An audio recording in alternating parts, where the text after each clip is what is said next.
আলহামদুলিল্লাহ ওয়াসসালাতু ওয়াসসালামু আলা রাসূলিল্লাহ মা বা'দ। সম্মানিত দিনী ভাইরা, আসসালামু আলাইকুম ওয়া রাহমাতুল্লাহি ওয়া বারাকাতুহু। আল্লাহ রাব্বুল আলামিনের কোটি কোটি শুকরিয়া।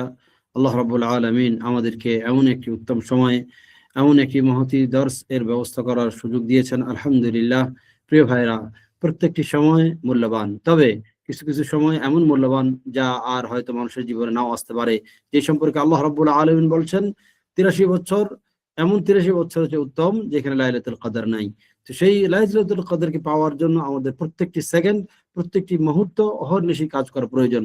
তো এমন একটি প্রস্তুতি পর্ব, এমন একটি প্রস্তুতির জন্য আজকে আমরা এখানে বসেছি, যে কিভাবে লাইলাতুল কদরকে আমরা উদযাপন করব, কোন কোন জিনিসগুলো আমাদেরকে ধ্যান রাখতে হবে, কোন কোন জিনিসগুলোকে আমাদেরকে স্মরণ রাখতে হবে। প্রিয় ভাইরা, গতকালকে আলোচনা আমরা থেমে গিয়েছিলাম কোরআনের উপর, যে কোরআন কিভাবে মানুষের অন্তরে তাসির করে, এবং মানুষের অন্তরে তাসির করার জন্য চারটি যে জিনিস, সেই জিনিস কিছু আলোচনা হয়েছিল। যেমন একটি হলো বস্তু অর্থাৎ কোরআন, আরেকটি হলো যেখানে এই কোরআন কি তাসির করবে শাহরুল কলব, এবং তৃতীয় হলো তাসির হওয়ার পরেও শোনার যে মাদ্দা, শোনার যে গুণ, এটা থাকতে হবে যেন শুনতে পারে। তো এবং চতুর্থ হলো মাওয়ানে, অর্থাৎ শোনার পরে অন্তর যে উদ্দীপিত হবে, অন্তর যে কাজের জন্য উদ্যমী হবে, এই যে সমস্ত প্রতিবন্ধকতাগুলো রয়েছে সেই সব প্রতিবন্ধকগুলোকে আমরা সরাতে পারি। প্রিয় ভাইরা, আজকের আলোচনায় শুনবো যে সালফে সালেহিনরা কোরআনকে কেমন জানতেন। যেমনটি ইবনে সালাহ বলেন যে ফেরেশতাদেরকে কোরআন পড়ার সুযোগ হয়নি, কিন্তু তাই তারা যখন বান্দারা কোরআন পড়ে তখন বান্দাদেরকে যখন মানুষরা কোরআন পড়ে তখন ফেরেশতারা বান্দার কাছে, মানুষের কাছে কোরআন শুনে। এই জন্য কোরআন পড়ার সময় পবিত্রতা থাকা, মিসওয়াক করা ইত্যাদি বিভিন্ন গুণের কথা আলোচনা করা হয়েছে। তো এই জন্য সালফে সালেহিনরা বলতেন যে কোরআন কোরআন কোরআন যারা কোরআনের পাঠক কিভাবে ঘুমায়, কোরআনকে দেখে কেমন করে মানুষ ঘুমাতে পারে, কিন্তু ঘুম হতে পারে না। যে হাসান বসরি কি বলতেন যে আমরা কোরআনকে রাতে পড়তাম আর দিনে কোরআনের আমল খুঁজে বেড়াতাম। এই জন্য অনেক সালাফরা কি বলেছিলেন যে হায় হতভাগা তারা যারা দুনিয়াতে আসলো আর দুনিয়ার সবচেয়ে মজার জিনিস তারা উপভোগ করতে পারলো না, আর তা হলো কোরআন। প্রিয় ভাইরা, এই জন্য সালফে সালেহিন রাত্রে জেগে জেগে কোরআন পড়তেন।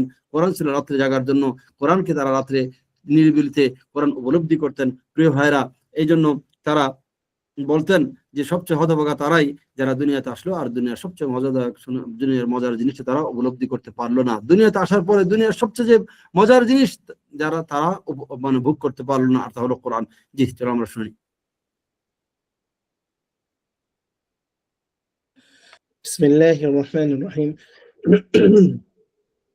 তার ছাত্র ইবনে কাইয়িম রাহিমাহুল্লাহ বলেন, যদি তুমি কোরআন দ্বারা উপকৃত হতে চাও তাহলে কোরআন তিলাওয়াত বা শ্রবণের সময় তোমার হৃদয়কে একত্রিত করো, তোমার কানকে মনোযোগী করো এবং এমনভাবে উপস্থিত থাকো যেন আল্লাহ তোমাকে ব্যক্তিগতভাবে সম্বোধন করছেন। কেননা এটি আল্লাহর পক্ষ থেকে তোমার প্রতি তার রাসূল সাল্লাল্লাহু আলাইহি ওয়াসাল্লাম এর মাধ্যমে করা বক্তব্য। আল্লাহ তাআলা বলেন, ইন্না ফি যালিকা লাযিকরা লিমান কানা লাহু কলবুন আও আলকাস সামআ ওয়া হুয়া শাহীদ। নিশ্চয়ই এতে উপদেশ আছে তার জন্য যার হৃদয় আছে অথবা যে মনোযোগ দিয়ে শুনে এবং সে সচেতন থাকে। তো এইখানে কিন্তু সব জিনিসগুলোই বলা হয়ে গেছে। আপনারা বইটা বারবার পড়বেন, যেহেতু আমরা কেবল এই বইটা বাস্তবায়ন করার জন্য প্র্যাকটিস করার জিনিস শুধুমাত্র আপনাদেরকে টাচ দিয়ে যাচ্ছে। জি, কারণ কোনো বিষয় মানে এই আয়াতে আপনি কোরআন উপলব্ধি করার বিস্তারিত জিনিস পাবেন। আর কোনো বিষয়ে প্রভাব পড়ার জন্য চারটি বিষয় প্রয়োজন। এক, প্রভাব বিস্তারকারী উপাদান যেমন কোরআন। দুই, গ্রহণযোগ্য অন্তর যা জীবিত। মনোযোগ যা হচ্ছে শোনার শর্ত। বাধা না থাকা যেমন অন্তর উদাসীনতা ও অন্যদিকে মনোযোগ থাকা। যখন এই চারটি বিষয় একত্রিত হয় তখন কোরআনের প্রভাব ও উপকার বাস্তবায়িত হয়। আমাদের উপর আল্লাহর অনুগ্রহ অত্যন্ত মহান যে তিনি আমাদের মতো দুর্বল সৃষ্টিকে তার মহিমান্বিত বাণীর মাধ্যমে তার সঙ্গে আলাপ করার অনুমতি দিয়েছেন। ইবনে সালাহ রাহিমাহুল্লাহ বলেন, বর্ণিত হয়েছে যে ফেরেশতাগণ কোরআন পাঠের ফজিলত পাননি, এজন্য তারা মানুষের নিকট থেকে তার শ্রবণে আগ্রহে থাকেন। সুতরাং কোরআন পাঠ করা এক সম্মান যা আল্লাহ মানুষকে দান করেছেন। তবে আমাদের কাছে পৌঁছেছে যে মুমিন জিনগণও তা পাঠ করে, আল্লাহ ভালো জানেন। এই নির্বাচিত হওয়ার অনুভূতি এবং কোরআনের বক্তা হওয়ার মহত্ব উপলব্ধি করাই কোরআনের সঙ্গে জীবনযাপনের অন্যতম শক্তিশালী উপায়। ইবনুল জাওজি রাহিমাহুল্লাহ তাহলে বলেন, আমরা যে সম্মান পেয়েছি, এই সম্মান যদি রাখতে পারি, তাহলে ইহকালে ধন্য। ইবনুল জাওজি রাহিমাহুল্লাহ বলেন, কোরআনের পাঠকের উচিত এভাবে চিন্তা করা যে কিভাবে আল্লাহ তাআলা তার সৃষ্টির প্রতি দয়া করে তার বাণীর অর্থ তাদের বোধগম্য করে দিয়েছেন। সেজন্য স্মরণ রাখে যা সে পাঠ করছে তা মানুষের নয় বরং মহান আল্লাহর বাণী, এবং সেজন্য তার বাক্য নিয়ে গভীরভাবে চিন্তা করে। এখানে আপনি যখন সূরা কামার দেখেন, ওয়ালাকাদ ইয়াসসারনাল কোরআনা যিকরা, ওয়ালাকাদ ইয়াসসারনাল কোরআনা যিকরা, চারবার আল্লাহ বলেন ওয়ালাকাদ ইয়াসসারনাল কোরআনা যিকরা। কোরআনকে সহজ সহজ সহজ করেছেন আর আমাদের জন্য সম্মানের বিষয় করে দিয়েছেন। এই জন্য ওমর রাদিয়াল্লাহু যেমন বলেছেন যে কোরআন দ্বারা আমাদেরকে আল্লাহ সম্মান করছেন। আমরা যখন কোরআন ছাড়া অন্য কিছুতে সম্মান খুঁজি, আল্লাহ রাব্বুল আলামিন আমাদেরকে লাঞ্ছনা করেন। কোরআন তাদাব্বুর এবং এর সঙ্গে হৃদয়ের সম্পর্ক গড়ে তোলার মাধ্যমে অন্যতম সহায়ক হলো এর প্রতি আনন্দ ও উল্লাস প্রকাশ করা এবং পাঠ করার সময় অন্তরে ফজিলত ও আনন্দের অনুভূতি রাখা। যে ব্যক্তি কোরআনের গভীর অর্থ উপলব্ধি করতে চায় তার উচিত আনন্দ ও উচ্ছ্বাসের সঙ্গে কোরআন পড়া, কারণ এটি তাদাব্বুরের অন্যতম প্রধান মাধ্যম। আল্লাহ তাআলা বলেন, যারা কোরআনের অর্থই বুঝে না, তারা আনন্দে কি পাবে? তারা তো শুধুমাত্র পড়েই যাচ্ছে, তাদের সাথে কোরআনের সম্পর্ক কিছুই নাই। শুধুমাত্র হ্যাঁ, যদি ইহতিসাবের সাথে পড়ে নেকি পাবে, কিন্তু কোরআনের যে ফল, কোরআনের যে লাভ, কোরআন দ্বারা নিজের জীবনের যে আনন্দ, সেটা সে পাবে না। আল্লাহ তাআলা বলেন, وإذا ما أنزلت سورة فمنهم من يقول أيكم زادته هذه আইয়ুকুম إيمان. আইয়াকুম না أيكم আইয়ুক أو আইয়ুকুম। أيكم عفوا. وإذا ما أنزلت سورة فمنهم من يقول أيكم زادته هذه إيمانا فأما الذين آمنوا فزادتهم إيمانا وهم يستبشرون. যখন কোন সূরা অবতীর্ণ হয় তখন তাদের কেউ কেউ বলে, তোমাদের কার ঈমান এতে বৃদ্ধি পেল? কিন্তু যারা ঈমান এনেছে তাদের ঈমান এতে বৃদ্ধি পায় এবং তারা আনন্দিত হয়। আল্লাহ তো তাআলা কোরআন আরো তাদের বলেন, কোরআন বোঝা ছাড়া এটা কিছুই হতে পারে না। কোরআন যারা বুঝতে পারবে না, কোরআন বোঝার জন্য যাদের কোনো পরিকল্পনা নেই, তারা কোরআন দ্বারা কি আনন্দ পাবে? আল্লাহ তাআলা আরো বলেন, ইয়া আইয়ুহান নাস ক্বাদ জাআতকুম মাউইযাতুম মির রাব্বিকুম ওয়া শিফাউন লিমা ফিস সুদূর ওয়া শিফাউন লিমা ফিস সুদূরি ওয়া হুদান ওয়া রাহমাতুল লিল মুমিনিন। قل بفضل الله وبرحمته فبذلك فليفرحوا هو خير مما يجمعون. হে মানুষ, তোমাদের কাছে এসেছে তোমাদের রবের পক্ষ থেকে উপদেশ, অন্তরের বেদির জন্য আরোগ্য, হিদায়াত এবং মুমিনদের জন্য রাহমত। বলুন, আল্লাহর অনুগ্রহ ও তার দয়ার কারণে যেন তারা আনন্দিত হয়, এটি যা তারা সঞ্চয় করে তার চেয়ে উত্তম। আহমদ ইবনে আল হাওয়ারি রাহিমাহুল্লাহ বলেন, আমি যখন কোরআন পাঠ করি এবং কোনো আয়াতে গভীরভাবে চিন্তা করি তখন আমার বুদ্ধি হতবাক হয়ে পড়ে। আমি আশ্চর্য হই যে কোরআনে হাফেজ তারা কিভাবে ঘুমাতে পারে, কিভাবে তারা দুনিয়াবি কাজে আল্লাহু ব্যস্ত আকবার। হতে পারে, অথচ তারা তো দয়াময় আল্লাহর বাণী পাঠ করে। যদি তারা বুঝতো তারা যা পাঠ করে তার মর্যাদা কত মহান, যদি তারা এর স্বাদ অনুভব করত এবং তা দ্বারা আল্লাহর সঙ্গে আলাপের মজা উপভোগ করত, তাহলে তাহলে তারা তাদের যে নিয়ামত দান করা হয়েছে এবং যা তারা লাভ করেছে তার আনন্দে ঘুম হারিয়ে ফেলতো। তো এখন এই সময় আমরা বলতে পারেন যে আমরা এই কয়েকদিনে কি শিখবো? না, আমাদের সামনে আর যে কয়েকদিন আছে অন্তপক্ষে প্র্যাকটিস করা শুরু করি, এখন থেকে শুরু করি, যে আমরা কিভাবে কোরআন দ্বারা আনন্দিত হবো, কিভাবে কোরআনকে উপলব্ধি করতে পারবো, কিভাবে কি কি অবস্থাতে ওই অবস্থা চলে আসবে যে আমরা কোরআন রেখে যেন না ঘুমাই, কোরআনকে পড়ার জন্য ব্যাকুল থাকি। কোরআনে যা এসেছে, এই যে আমি কোরআন যা আল্লাহ করে পড়তেছি, ফি যিকরুকুম মানে তোমাদের শরফ হুকুম, তোমাদের সম্মান কোরআন, আমরা কোরআন পড়ার সম্মান পেয়েছি, ফেরেশতারা পানে আমরা পেয়েছি, এই উপলব্ধির জন্য আমাদের আসা শুরু করে দিই।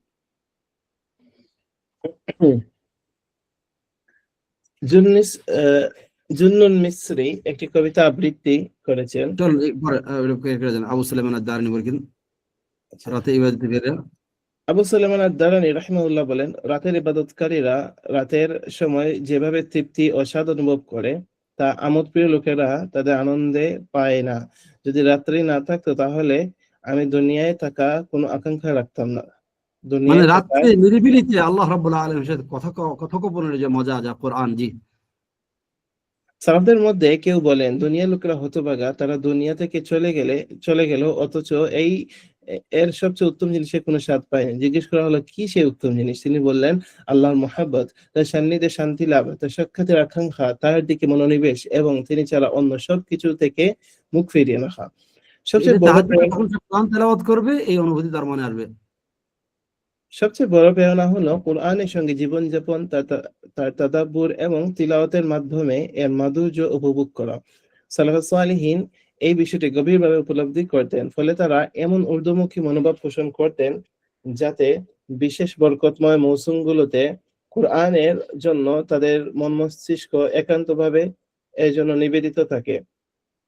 তাদের কোরআন পাঠ ছিল চমৎকার প্রভাব, এমনকি তাদের কণ্ঠে কোরআনের আওয়াজ মৌমাছির গুঞ্জনের মতো শোনা যেত। এতটাই গভীর আবেগ নিয়ে তারা পাঠ করতেন।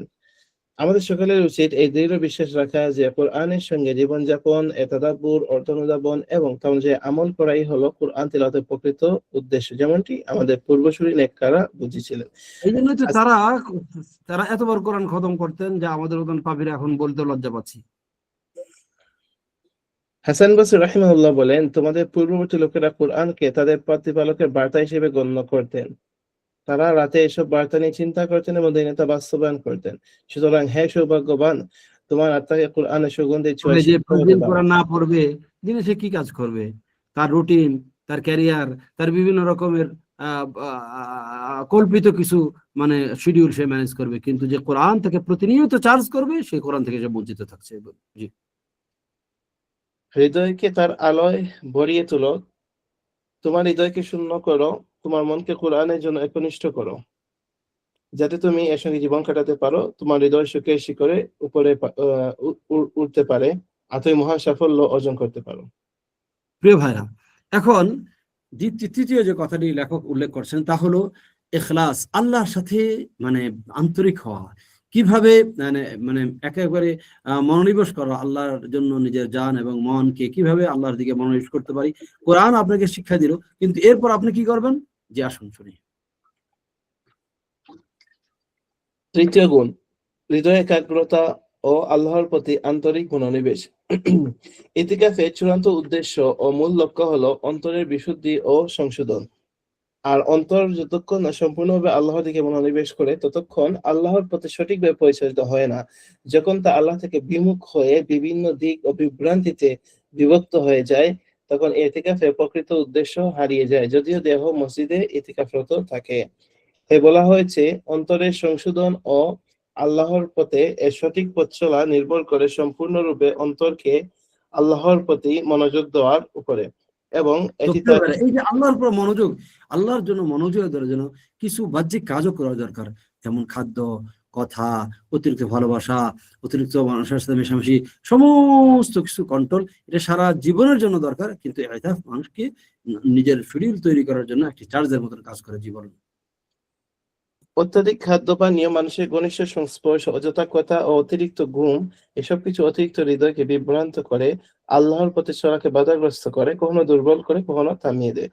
এই কারণে দয়াময় আল্লাহ করুণাবশত তার বান্দাদের জন্য সিয়ামের বিধান দিয়েছেন, যা অতিরিক্ত খাবার পানীয় হ্রাস করে এবং মনের গভীরতা থেকে শারীরিক কামনা মিশ্রিত পদার্থগুলো দূর করে, যা আল্লাহর দিকে যাত্রার পথে প্রতিবন্ধক।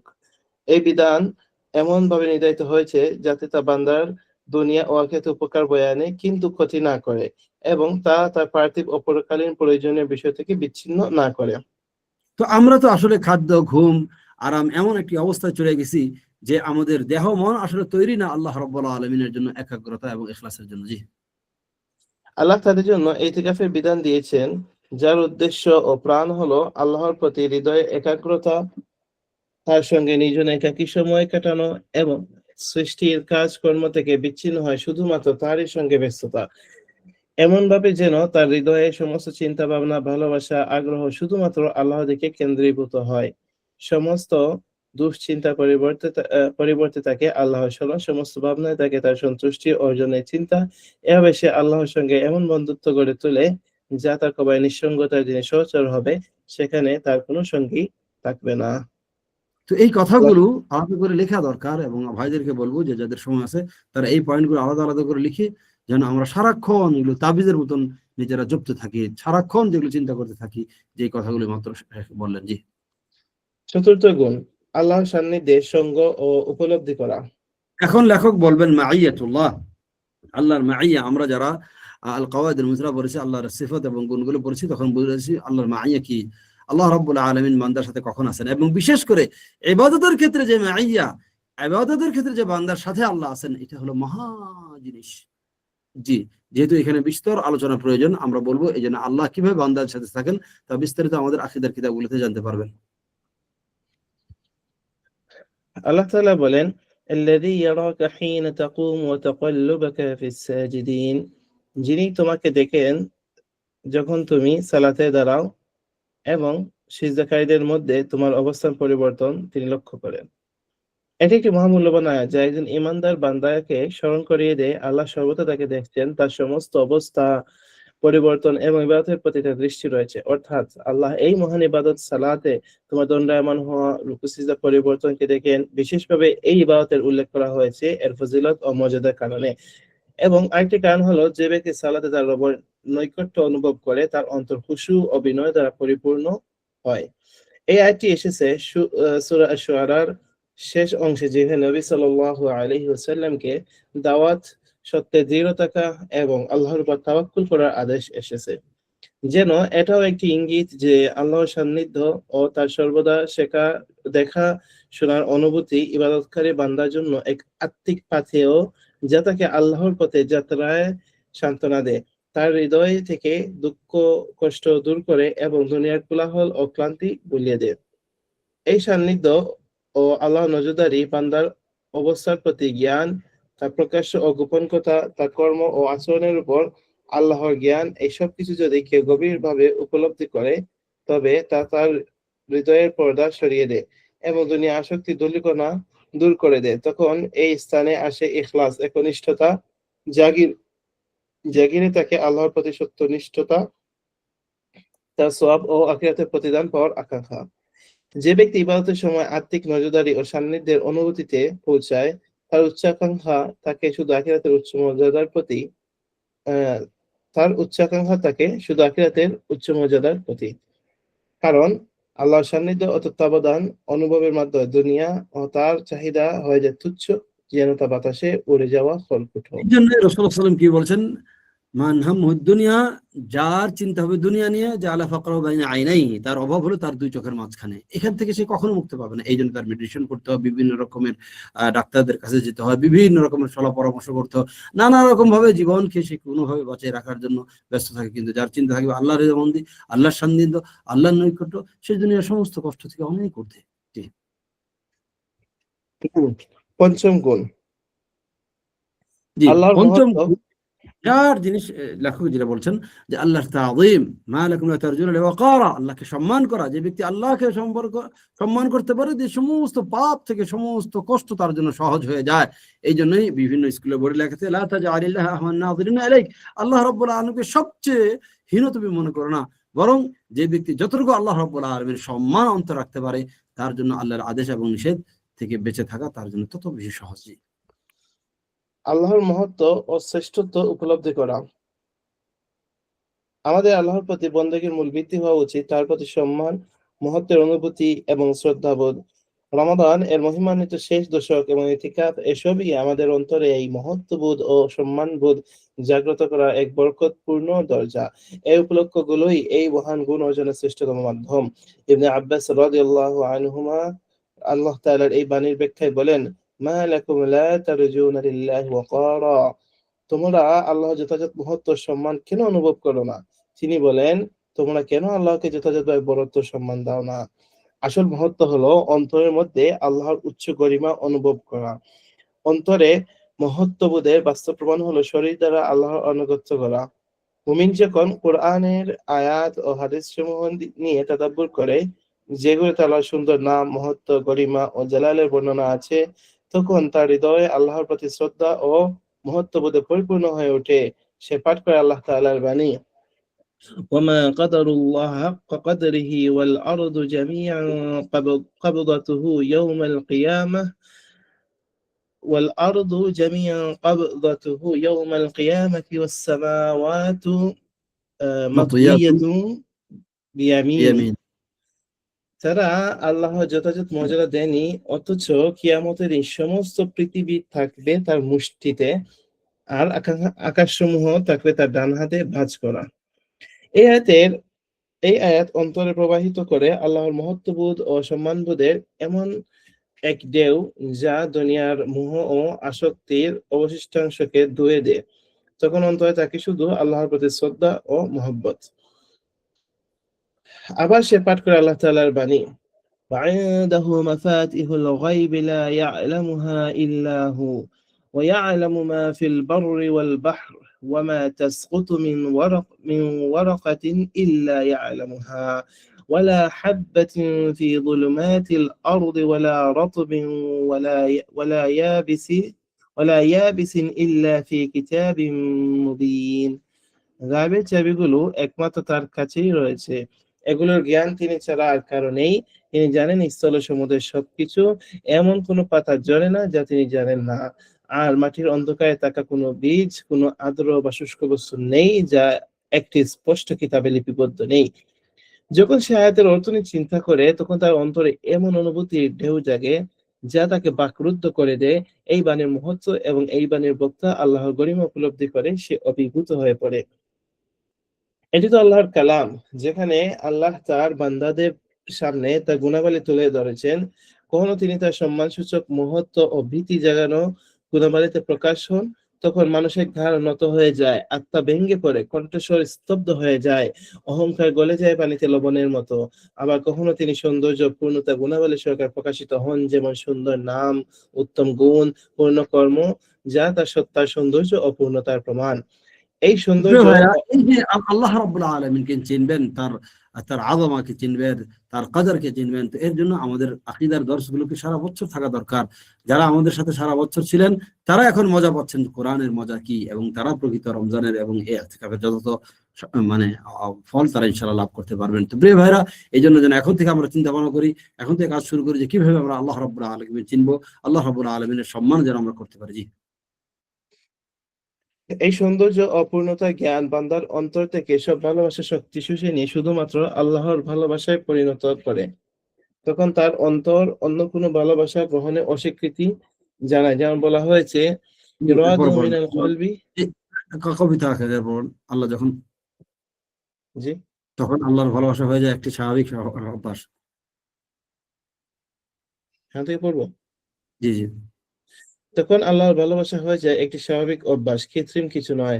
যখন আল্লাহ তার রহমত, অনুগ্রহ, দয়া ও করুণার গুণে, আর এটা একদিন আসে না। আল্লাহ রাব্বুল আলামিনকে ভালোবাসা আপনার সাজিয়া হয়ে যাবে, আপনার মাঝে অন্তরে গেঁথে যাবে, এর জন্য প্র্যাকটিসের প্রয়োজন।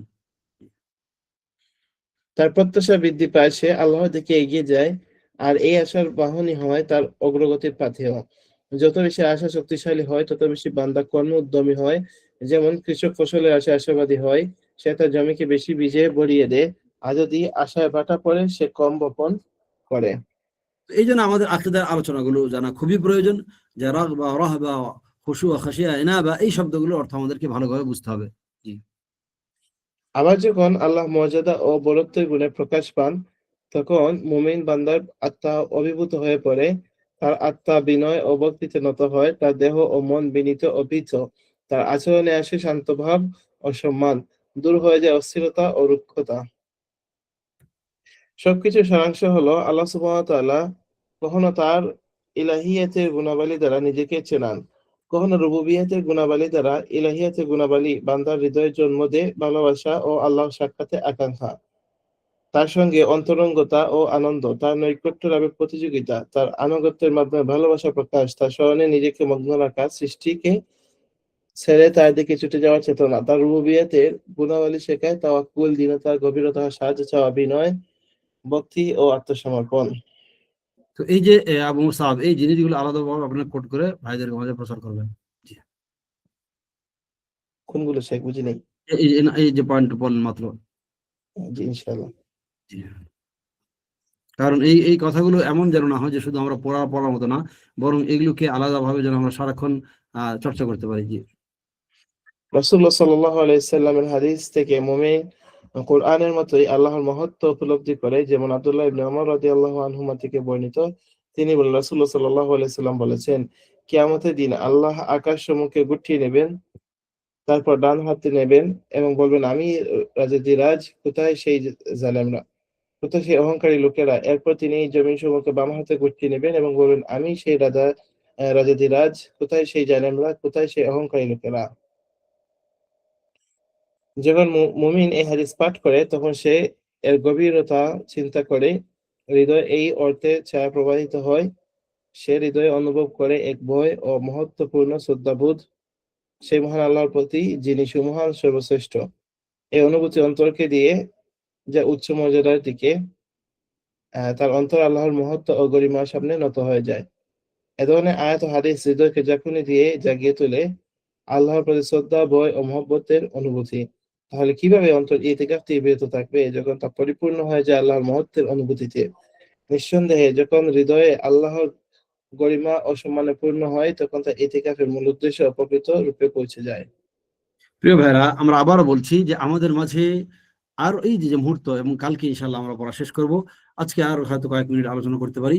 প্রিয় ভাইরা, এখনো আমাদের হাতে কিছু সময় রয়ে গেছে, কারণ আমরা শেষ দশক আসার পূর্বেই নিজেরা যেন প্রত্যেক মানে আমরা যেন প্রস্তুতি নিতে পারি যে কিভাবে আল্লাহর নিজের অন্তরে আল্লাহর ভয়, তার আশা এবং তার দিকে ফিরে আসার যে সাজিয়া, অর্থাৎ যেন এটা আমাদের সব চরিত্র হয়ে যায় যে সবকিছু শুধু আল্লাহর জন্য করা। জি জি, 6 নম্বর। ষষ্ঠ গুণ, বান্দা তার রবের প্রতি দীনতা ও প্রয়োজনবোধের অনুভূতি। আল্লাহর তো উপরে এই যে ইফতেখার ইলাল্লাহ, এটা মানুষকে আরো বেশি বিনয় করে তোলে, যে আমি প্রত্যেকটা মুহূর্তে ভাববো যে আমি আল্লাহর কাছে ফকির, আল্লাহর কাছে আমি দ্বারস্থ, আল্লাহর মানে আল্লাহর ইহসান, আল্লাহর অনুগ্রহ ছাড়া আমি এক মুহূর্ত বেঁচে থাকতে পারি না। এই অনুভূতি যেন নিজের অন্তরে সারাক্ষণ জাগ্রত হয়। জি। ষষ্ঠ গুণ, বান্দা তার রবের প্রতি দীনতা ও প্রয়োজনবোধের অনুভূতি। আল্লাহর ঘরে ইতিকাফ মূলত অন্তরে ইতিকাফ, যেখানে বান্দা তার প্রভুর সামনে বিনয়, নম্রতা ও গভীর প্রয়োজনবোধের এক জীবন্ত দৃশ্য প্রকাশ করে। আর সত্যিকার ইবাদত পূর্ণ হয় তখনই যখন বিনয়ের স্তর ও আত্মসমর্পণ পূর্ণতা লাভ করে। তার সৃষ্টির মধ্যে সর্বোত্তম সেই ব্যক্তি যার আল্লাহর প্রতি বিনয়, আত্মসমর্পণ ও আনুগত্য সবচেয়ে বেশি। একজন বান্দা তার প্রকৃত প্রভুর কাছে সব দিক থেকেই দীন ও নিঃস্ব। সে আল্লাহর সম্মুখে তুচ্ছ। আল্লাহর মর্যাদা, তার কুদরতে, তার রুবুবিয়্যাহ ও বান্দার উপর তার কর্তৃত্বের কারণে, তার দয়া ও অনুগ্রহের কারণে। একজন বান্দা যত বেশি ভগ্ন এই যে হৃদয় যখন ইফতেখার ইলাল্লাহ, এইগুলো নিয়ে অনেক বিস্তারিত আলোচনা করেছেন ইবনুল কাইয়্যিম। আমরা জাতি ভাবেই মানে খালকান আমরা আল্লাহ রাব্বুল আলামিনের কাছে ফকির, আমরা আল্লাহ রাব্বুল আলামিনের দ্বারস্থ, মানে সৃষ্টিগত ভাবেই, এমন না অভাবের কারণে, অভাব ছাড়াই আমাদের এই অভাব, এই যে ফাকার, এই যে যে দন্যতা, এটা আমাদের সৃষ্টিগত ভাবে আছে। এই উপলব্ধি যেন আমাদের মাঝে থাকে। জি, এটি কোনো সম্পদ অথবা শক্তি দিয়ে এটিকে পূরণ করা সম্ভব না। আল্লাহর সাহায্য এই ভগ্ন হৃদয়ে কতই না নিকটবর্তী। তার দয়া, রিজিক ও সাহায্য কত সহজে তার কাছে আসে। এই দৃশ্য ও অবস্থার কত উপকার এবং কত ফলপ্রসূতা বান্দার জন্য। এমনকি এই ভগ্নতা ও দীনতার এক বিন্দু, এক নিঃশ্বাস আল্লাহর কাছে অধিক প্রিয়। যাদের অন্তরে আল্লাহ রাব্বুল আলামিন, আমি যত ফকির হব, আশআথ আকবার, যত আমি দন্য হব, আল্লাহ রাব্বুল আলামিন তত মানে মান তাওয়াদা লিল্লাহ রাফা আল্লাহ, যে ব্যক্তি আল্লাহর জন্য চলবে আল্লাহ তাকে বড় করবেন। জি। যাদের অন্তরে আত্মপ্রশংসা, অহংকার এবং নিজের আমল, জ্ঞান ও অবস্থার গর্ব আছে, তাদের পাহাড় সম অনুসরণের চেয়েও আল্লাহর নিকট অধিক প্রিয় সেই হৃদয় যেটি বঙ্গুরতা ও দীনতা দ্বারা পরিপূর্ণ। এটি আল্লাহু এমন এক আকবার। হৃদয় যার মালিক আল্লাহর ভয়ে তার সামনে মাথা নিচু করে থাকে, লজ্জা ও সংকোচে মাথা তুলে না। আল্লাহর বান্দার কাছে এটাই চান যে সে যেন তার সামনে ভগ্ন হৃদয়ে থাকে, দীনতার নিমজ্জিত থাকে, সদা তার প্রতি নির্ভরশীল থাকে। বরং হৃদয়ে কখনোই সঠিকভাবে স্থির হয় না যতক্ষণ না সে আল্লাহর প্রতি এই দীনতা অনুভব করে। এটাই ইবাদতের মূল ভিত্তি ও প্রাণ।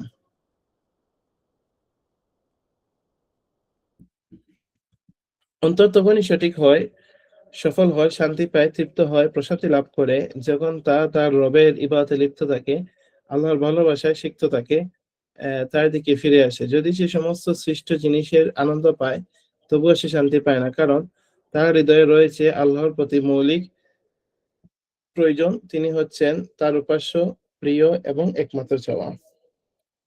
সুবহানাল্লাহ, যে যত বেশি আল্লাহ রাব্বুল আলামিনের কাছে নিজেকে চোপে দিতে পারবে, নিজের জন্যতা এবং নিজের অভাব অনুভব করতে পারবে, সে তত বেশি শান্তি পাবে। যে যত নির্ভরতা অনুভব করে সে যত বেশি সে তার দিকে ফিরে আসে, অন্তর বিনীত হয়, মহান আল্লাহর ভালোবাসায় নিমগ্ন হয় এবং আত্মা সম্পূর্ণভাবে আল্লাহর জিকিরে মগ্ন হয়। তার অন্তর বিনীত হয়, আল্লাহর ভালোবাসায় নিমগ্ন হয়ে পড়ে, আল্লাহর জিকির, কৃতজ্ঞতা, হামদ, তাসবিহ ও সান্নিধ্যে নিজেকে বিলীন করে দেয়। এই বৈশিষ্ট্যই একজন মুমিনের জীবনের রূপ। তার প্রতিটি সময় কেনাবেচায় পরিবার ও বন্ধুদের সঙ্গে অবস্থানকালে। তাহলে যখন সে এমন এক প্রতিযোগিতায় মাঠে থাকে, বিশেষত এমন বরকতময় রাতগুলোতে রহমত নাজিলের সময়ে আল্লাহর ইবাদতে দেহ ও হৃদয় ইতিকাফে নিবিষ্ট থাকে, তখন তার অবস্থা হয় এমন যে সে পৌঁছে যায় পরিপূর্ণ বন্দেগীর স্বচ্ছতায়, আল্লাহর সঙ্গে গোপন সম্পর্কের সৌন্দর্যে, প্রকৃত ভালোবাসার উৎকর্ষতায়। সে সকাল সন্ধ্যা আল্লাহ কাটায় এমন ভাবে যে তার আল্লাহ ছাড়া আর কোনো চিন্তা থাকে না। তার চিন্তা শুধুই আল্লাহ কেন্দ্রিক। তার সমস্ত চিন্তা বিলীন হয়ে যায় আল্লাহর ইচ্ছায়। আল্লাহর প্রতি ভালোবাসা মুছে যায় হৃদয়ের অন্য সব ভালোবাসাকে। আল্লাহু আকবার, এটাই হলো সেই ব্যক্তি, সে আল্লাহর ওলি হয়ে যায়। হ্যাঁ, ওয়ালা ইনসান লা আ'তিনাহু ওয়া লাস্তা'যিনা লা উ'ইযান্না, সে যখন আল্লাহর ওলি।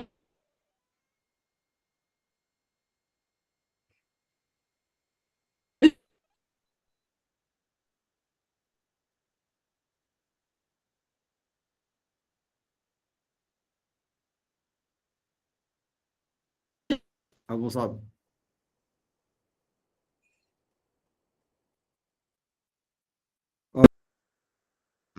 জি আবু সাদ, জি শেখ, আরেকটু বাকি আমার আছে। কথা কি শোনা যাচ্ছে? জি জি বলছি, শোনা যায়, বলুন। আমার নেট চলে গেছিল। যখন একজন মুমিন দৃঢ়ভাবে বুঝে নেয় যে তার আল্লাহর প্রতি মুখাপেক্ষিতাই সবচেয়ে জরুরি প্রয়োজন, তখন সে পৌঁছে যায় ইবাদতের আসল স্বাদে এবং আল্লাহর সঙ্গে একান্ত নির্জনে লাজুক কিন্তু মধুর আনন্দে। যখন সে আন্তরিকতা ও হৃদয়ের একাগ্রতার সঙ্গে তার তুচ্ছতা ও আল্লাহ দরবার বিনয় অনুভব করে, তখন সে উপলব্ধি করে এক অন্য জগৎ, রূহের শান্তি, আত্মার প্রশান্তি ও চোখের শীতলতা, যা শুধু ইবাদতের মাধ্যমে অর্জিত হয়। এটি এমন এক স্বাদ যা ভাষায় প্রকাশ করা যায় না এবং যার কোনো অংশ অন্যদের পক্ষে অনুধাবন করাও সম্ভব নয়। যে যত বেশি এ পথে অগ্রসর, সে তত বেশি এই স্বাদের ভাগীদার হয়। যদি হৃদয় একবার আল্লাহর ইবাদতে ও আল্লাহ ইখলাসে স্বাদ পায়, তবে তার কাছে এর চেয়ে মধুর, উত্তম ও আনন্দদায়ক আর কিছু থাকবে না। সুতরাং ইতিকাফের আসল আল্লাহ রহস্য হলো আল্লাহ দরবারে স্থায়ী দীনতা, আল্লাহ বিনয়, আত্মসমর্পণ এবং তার বন্দেগী চৌকাঠে নিজেকে সমর্পণ করা। আল্লাহু আকবার, আল্লাহ রাব্বুল আলামিন কবুল করুন। প্রিয় ভাইরা, আমরা দর্সের শেষ পর্যায়ে চলে আসলাম। এই জন্য যাদের কাছে এখন পর্যন্ত বইটির লিঙ্ক যায়নি, আবু মুসাব ভাইকে বলবো যে যদি এখন একটু লিঙ্ক দিতে পারেন, ভাইদের সবার কাছে যেন লিঙ্ক পৌঁছে যায় বইটি, এবং বারবার পড়তে থাকবেন। আল্লাহ রাব্বুল আলামিন আমাদেরকে কবুল করুন। ওয়া আখিরু দাওয়ানা আলহামদুলিল্লাহি রাব্বিল আলামিন। সুবহানাকা ওয়া বিহামদিকা আশহাদু আল্লা ইলাহা ইল্লা আনতা আস্তাগফিরুকা ওয়া আতুবু ইলাইক। সাল্লাল্লাহু আলা নাবিয়িনা মুহাম্মাদিন ওয়া আলা আলিহি ওয়া সাহবিহি আজমাইন। আসসালামু আলাইকুম ওয়া রাহমাতুল্লাহি ওয়া বারাকাতুহু।